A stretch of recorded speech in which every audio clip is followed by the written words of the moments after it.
క్రీస్తునందు ప్రియమైన సహోదరి సహోదరులారా, క్రైస్తవులుగా పిలువబడుతున్న మనమందరం కూడా క్రీస్తు అనుచరులంగా ఉన్నాము. మరి క్రీస్తులో గొప్ప వెలుగుంది. మరి క్రీస్తు అనే వెలుగులో గొప్ప శాంతి సమాధానం ఉంది. అదే క్రీస్తు అనే వెలుగులో గొప్ప సంతోషం ఉంది. మరి క్రీస్తు అనే వెలుగులో మనకి గొప్ప విజయాన్ని ప్రభువైన క్రీస్తు అందిస్తున్నారు.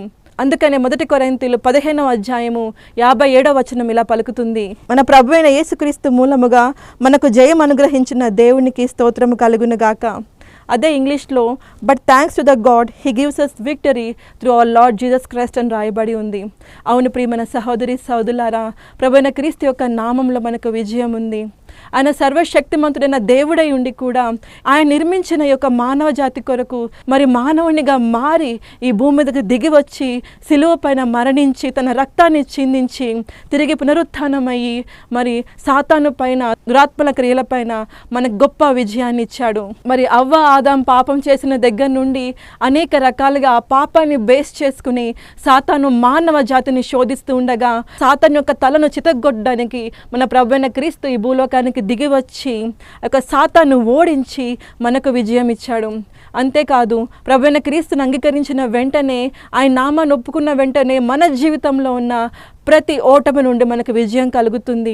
అది ఆర్థిక ఇబ్బందుల నుండే కానీ, రోగముల నుండే కానీ, చేతబడి శక్తుల నుండే కానీ, అశాంతి నుండే కానీ, ఎటువంటిదైనా సరే ప్రభువైన క్రీస్తు యొక్క నామంలో సంపూర్ణ విజయం ఉంది. మరి సిస్టర్ ప్రతి క్షణము దేవుని యొక్క నామంలో విజయం ఉందని చెప్తున్నారు. నిజంగా ప్రభువైన క్రీస్తు యొక్క నామంలో విజయం ఉంటే అనేక మంది క్రైస్తవులు ఈ లోకంలో ఎందుకు అనేక ఓటములు పాలవుతున్నారు, ఎందుకు అనేక ఫెయిల్యూర్స్ వాళ్ళ జీవితంలో అనుభవిస్తున్నారు. కొంతమంది పుట్టిన దగ్గర నుంచి మరణించేంత వరకు క్రైస్తవులుగా ఉండి వారు చేసే ప్రతి పనిలో కూడా ఓటమి పాలవుతున్నారు, ఫెయిల్యూర్స్ వారు ఎదుర్కొంటున్నారు.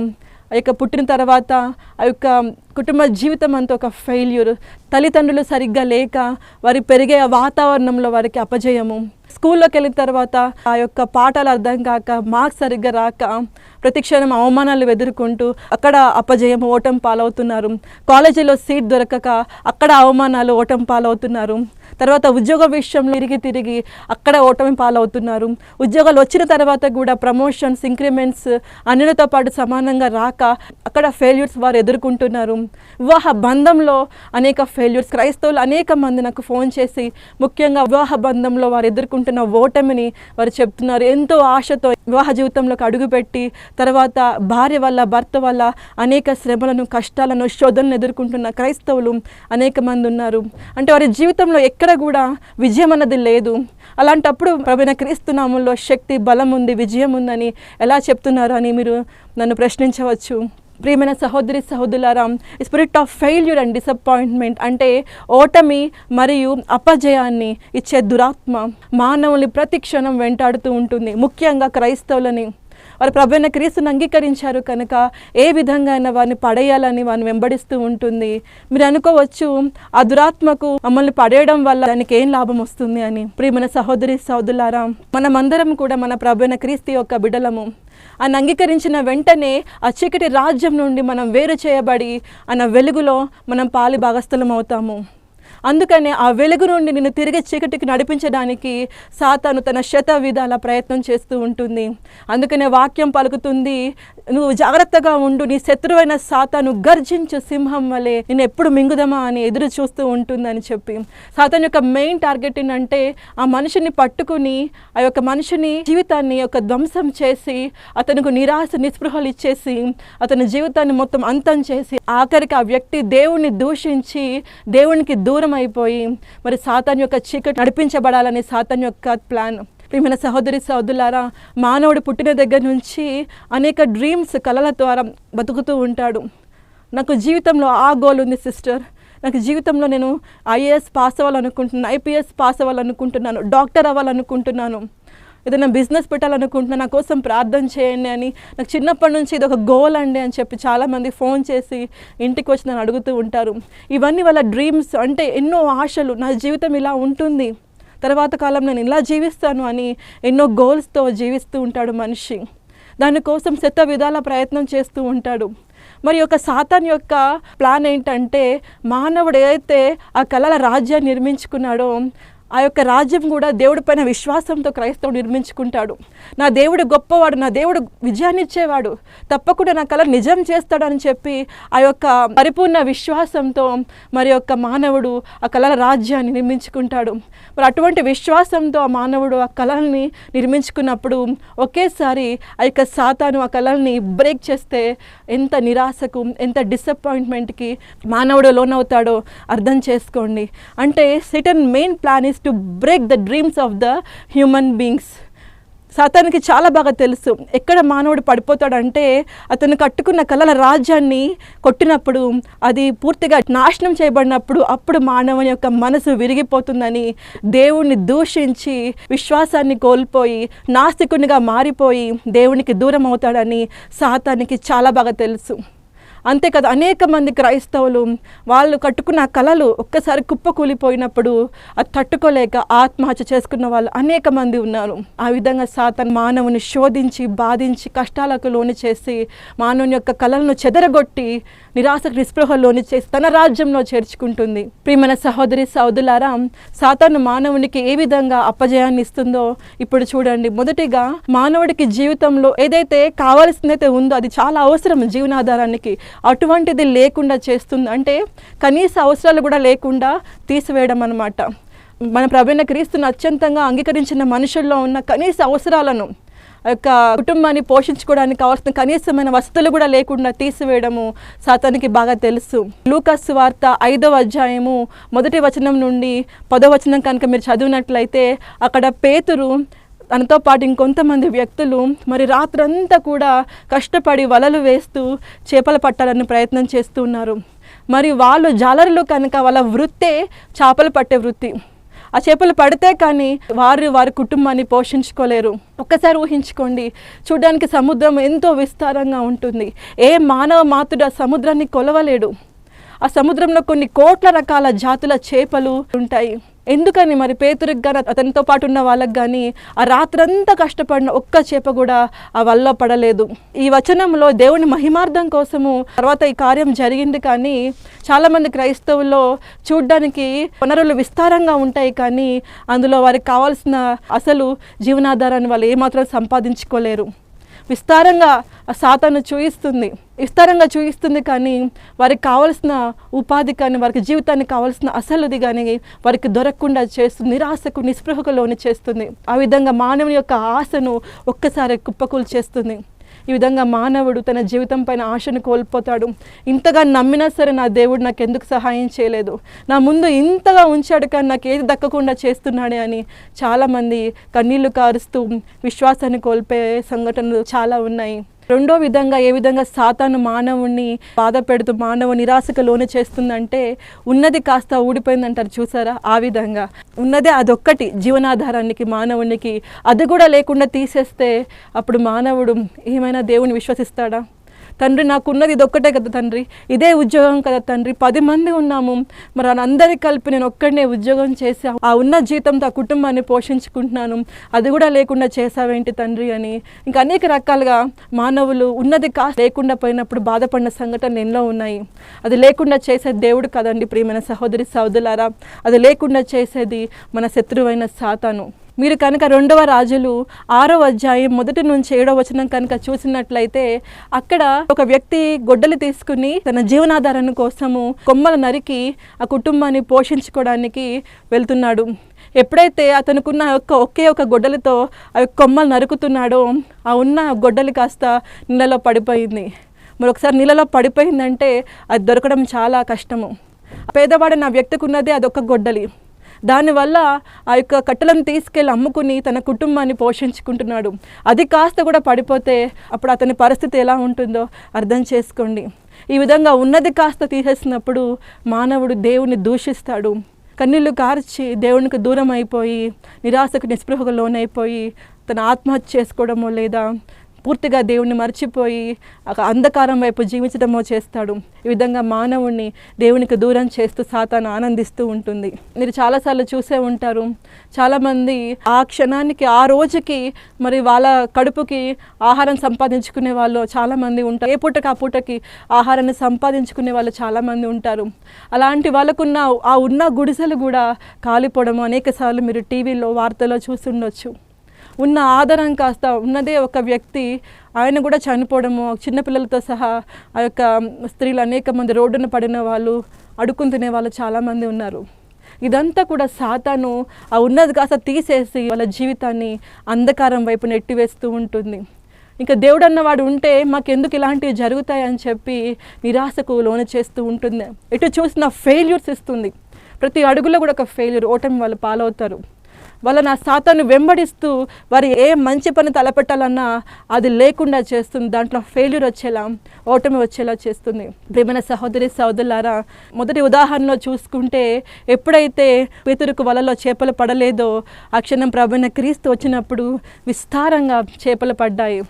రెండో ఉదాహరణలో ఎప్పుడైతే తనకున్న గొడ్డలి కాస్త మరి కట్టెలు కొట్టేవాడు కోల్పోయినప్పుడు, మరి ప్రవక్త వచ్చినప్పుడు వెంటనే ప్రార్థన ద్వారా మరి అనుకున్న అభిషేకం ద్వారా ఆ గొడ్డలి తిరిగి దొరికేలా చేశారు. ఈ విధంగా మన జీవితంలో క్రైస్తవులై ఉండి కూడా క్రీస్తుకు దూరంగా జీవిస్తున్న వాళ్ళు అనేక మంది ఉన్నారు. అంటే ప్రభువైన క్రీస్తుని మన జీవితంలో ఆహ్వానించకపోవడము, మన ప్రార్థన జీవితం తగ్గిపోవడము, దేవుడు తలపెట్టిన కార్యం ఒకటైతే మీరు మరొక కార్యం కోరుకోవడము, ఆయన చిత్తం ఒకటి కనుక మరొకటి మీరు కావాలని కోరుకోవడము, ఆయన చిత్త ప్రకారం నడవకపోవడము, ఇవన్నీ కూడా ఈ స్పిరిట్ ఆఫ్ ఫెయిల్యూర్ లేదా ఓటమినిచ్చే దురాత్మను మీ జీవితంలోకి ఆహ్వానించడానికి ఒక దారిగా ఉంటుంది. ప్రియమైన సహోదరి సహోదరులారా, మీకు ముందుగానే చెప్పాను, ఎప్పుడైతే ప్రభువైన క్రీస్తుని అంగీకరిస్తారో ఆ క్షణం సాతాను ఎప్పుడు మనల్ని పడగొడదామని ఎదురు చూస్తూ ఉంటుంది. అందుకనే క్రైస్తవులు చాలా జాగ్రత్తగా ఉండాలి. క్రైస్తవులకి ఈ డిసప్పాయింట్మెంట్స్, ఈ ఫెయిల్యూర్స్ వస్తున్నాయంటే దానికి కారణము వారి ప్రార్థనా జీవితము తగ్గిపోవడము. వారు ఎంతగా ప్రార్థిస్తూ ఉంటారో అంతగా దేవుని యొక్క కంచె వారి చుట్టూ, వారి కుటుంబం చుట్టూ ఉంటుంది.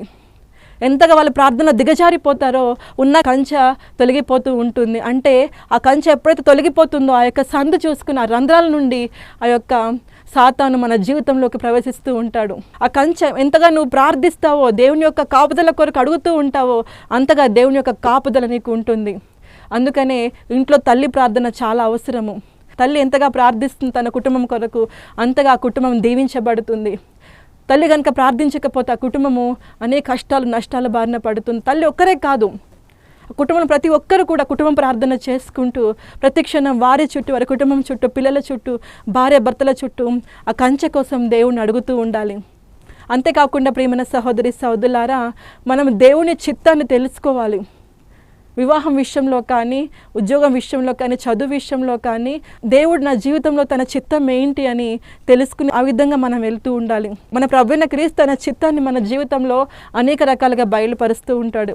ఒకవేళ కనుక మీరు ప్రార్థిస్తే దర్శనాల ద్వారా, కళల ద్వారా లేదా ప్రవక్తల ద్వారా, దైవజనుల ద్వారా తన చిత్తాన్ని బయలుపరుస్తూ ఉంటారు. చాలామంది ఫోన్ చేసి, సిస్టర్ నేను ఇలా వ్యాపారం మొదలు పెట్టాలనుకుంటున్నాను, మంచిదో లేదో మరి ప్రార్థన చేసి చెప్పండి, బ్రదర్ రాజేష్ ప్రవచన వరం ఉంది కదా కొంచెం అడిగి చెప్పండి అని నన్ను అడుగుతూ ఉంటారు. ప్రార్థన చేసి చెప్పిన తర్వాత కూడా ఇది దేవుని చిత్తం కాదమ్మా, ఆపేయండి, వేరే దారి ఎన్నుకోండి అని చెప్పినా కూడా చాలామంది ఏదో మాట వరుసకు అడుగుతారే కానీ తర్వాత దేవుడు చెప్పిన మాటను అంగీకరించారు. వాళ్ళకి ఇష్టం వచ్చినట్టుగానే చేస్తారు. నెల తర్వాత మళ్ళీ ఫోన్ చేసి, సిస్టర్ దేవుడు చెప్పినప్పుడు వింటే బాగుండేది, ఇప్పుడు ఉన్నది కాస్త నేను కోల్పోయాను అని చెప్పి. ప్రియమైన సహోదరి సహోదరులారా, ఒక వ్యక్తి మాకు ఫోన్ చేసి ఉద్యోగాన్ని మానేసి ఒక వ్యాపారాన్ని పెట్టుకోవాలనుకుంటున్నాను, అది సరిగ్గా జరుగుతుందా లేదా అని సందేశం చెప్పండి పరిశుద్ధాత్మను అడిగారు. మరి బ్రదర్ రాజేష్ ప్రార్థన చేసినప్పుడు అతను కొంతకాలం ఆ ఉద్యోగమే చేయాలి, ఆ బిజినెస్ అన్నది తనకి ఏమాత్రం కూడా పనికిరాదు, అతను ఆ బిజినెస్లో సమస్తాన్ని కోల్పోతాడని చెప్పారు. అయినా సరే తనకు ఆశ ఉంది కనుక దేవుని మాట నన్ను చిత్తాన్ని ధిక్కరించి ఏదో చెప్పారులే అని వెళ్ళి ఆ బిజినెస్ మొదలుపెట్టాడు. తర్వాత కొంతకాలానికే విపరీతమైన నష్టం వచ్చి ఇప్పుడు తిరిగి వచ్చి ఏడుస్తూ ఉంటాడు. సిస్టర్ అప్పుడు మీరు ప్రార్థన చెప్పినప్పుడే నేను విని ఉంటే బాగుండేది, ఇప్పుడు ఇటువంటి నష్టం వచ్చి నాకున్న సమస్తాన్ని కోల్పోయానని. ప్రియమైన సహోదరి సహోదరులారా, దేవుని చిత్త ప్రకారం నడవడం చాలా ముఖ్యము. వివాహ విషయంలో కూడా చాలామంది పాస్టర్స్ ప్రవక్తలు ప్రార్థన చేసి అమ్మాయి దేవుడి చిత్తము కాదు, ఈ అబ్బాయి దేవుడి చిత్తము కాదమ్మా, వాళ్ళని చేసుకోవద్దు, కొంతకాలం ప్రార్థన చేసి మంచి సంబంధం వస్తుంది ఎదురు చూస్తూ ఉండండి అన్న వినిపించుకోకుండా ఆ వివాహ బంధంలోకి అడుగుపెట్టి తర్వాత శ్రమలు అనుభవించే వాళ్ళు ఉన్నారు. తర్వాత కన్నీరు కార్చుకుంటూ వచ్చి తర్వాత బాధతో వచ్చి అనవసరంగా నేను మీరు చెప్పినా సరే వినిపించుకోకుండా వెళ్ళాను, ఇప్పుడు బాధ అనుభవిస్తున్నాను, నరకం అనుభవిస్తున్నాను అని బాధపడే వాళ్ళు ఉన్నారు. ప్రియమైన సహోదరి సహోదరులారా, అందుకని ఒకవేళ మీ జీవితంలో స్పిరిట్ ఆఫ్ ఫెయిల్యూర్ లేదా డిసప్పాయింట్మెంట్, ఓటమి లేదా అపజయాన్ని, నిరాశనిచ్చే దురాత్మ కనుక మీ జీవితంలో పని చేస్తుందంటే అందుకు కారణం దేవుడు కాదు, అందుకు కారణం మీరే. మీరు మీ ప్రార్థనా జీవితంలో తగ్గిపోవడం వల్ల దేవుని కంచె తొలగిపోయి సాతానికి అవకాశం ఇచ్చేలా ఉంది. రెండవది, దేవుని చిత్తాన్ని మీరు తలవగ్గడం లేదు కనుక ఆయన ప్రణాళిక మీ జీవితంలో సఫలం కాదు కనుక సాతాన్ యొక్క ప్రణాళిక మీ జీవితం నడుస్తూ ఉంటుంది. ఒకరిని చూసి వాళ్ళలాగా ఉండాలని కోరుకుని వాళ్ళలాగా ప్రయత్నం చేస్తారు, కానీ దేవుడు మీ జీవితంలో ఏది పెట్టాడో అలా ఉండాలని కోరుకునే వాళ్ళు చాలా తక్కువ మంది ఉన్నారు. ఇవన్నీ కనుక తెలుసుకుని మీరు దేవుని చిత్తానికి తలొగ్గి ప్రార్థన జీవితంలో కనుక ఉంటే ఈ యొక్క నిరాశను ఓటమినిచ్చేటువంటి దురాత్మ మీ జీవితంలోకి అడుగుపెట్టేటువంటి అర్హత దానికి లేదు. ఇప్పుడైనా తెలుసుకోండి, దేవుని చిత్తానికి మీ యొక్క జీవితాన్ని అప్పగించండి, ప్రార్థనలో జీవించండి. తప్పకుండా దేవుని యొక్క కంచె మీ చుట్టూ వచ్చి దేవుడు మిమ్మల్ని మీ కుటుంబాన్ని సదా కాపాడుతూ ఉంటాడు.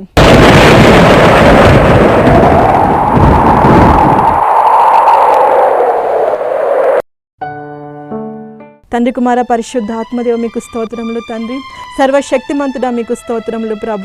ప్రభా అనేక మంది ఈ కాలంలో క్రైస్తవులు వారి ప్రార్థనా జీవితం తగ్గిపోవడం వల్ల సాతాను వారి జీవితంలోకి ప్రవేశించి వారి జీవితాన్ని పాడు చేయడానికి వారి అవకాశం ఇస్తున్నారు తండ్రి. మరి అటువంటి వారందరి హృదయాలను తట్టండి తండ్రి, ప్రార్థనలో బలపడేలా చేయండి వారి జీవితాలను కట్టుకునే విధంగా చేయండి అంతేకాకుండా అనేక మంది మీ చిత్తానికి వారి జీవితాన్ని అప్పగించకుండా వారి యొక్క చిత్తం ప్రకారం, వారి యొక్క ప్లాన్ ప్రకారం వెళ్తూ ఉన్నారు అలాంటి వారందరూ కూడా వారి జీవితాన్ని మీ చిత్తానికి అప్పగించుకుని వారి జీవితాన్ని నిర్మించుకునేలా సహాయం చేయండి, వారి కుటుంబాన్ని నిర్మించుకునేలా సహాయం చేయండి ఇప్పుడు టీవీ స్క్రీన్ ముందు కూర్చున్న అనేక మంది కూడా ఎంతోమంది దురాత్మలతో కానీ, చేతబడులతో కానీ, అనారోగ్యంతో కానీ బాధపడుతున్నారో వారి అందరి జీవితంలో ఉన్న ప్రతి చీకటిని కాల్చివేయండి. ఆ అనారోగ్యం నుండి, దురాత్మల క్రియల నుండి యేసు నామములో విడుదల ప్రకటిస్తున్నాను. Fire of holy ghost, fire of holy ghost, fire in Jesus name.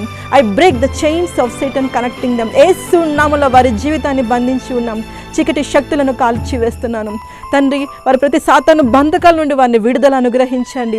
ఇక సాతాను యొక్క హస్తాల నుండి వారిని బయటకు లాగివేయండి వారి చుట్టూ మండుతున్న అగ్ని కంచె వేయండి, వారి కుటుంబం చుట్టూ మండుతున్న అగ్ని కంచె వేసి పరిశుద్ధ దూతలను పెట్టి వారిని కాపాడమని యేసుక్రీస్తు నామములో అడుగుతున్నాను తండ్రి. ఆమేన్.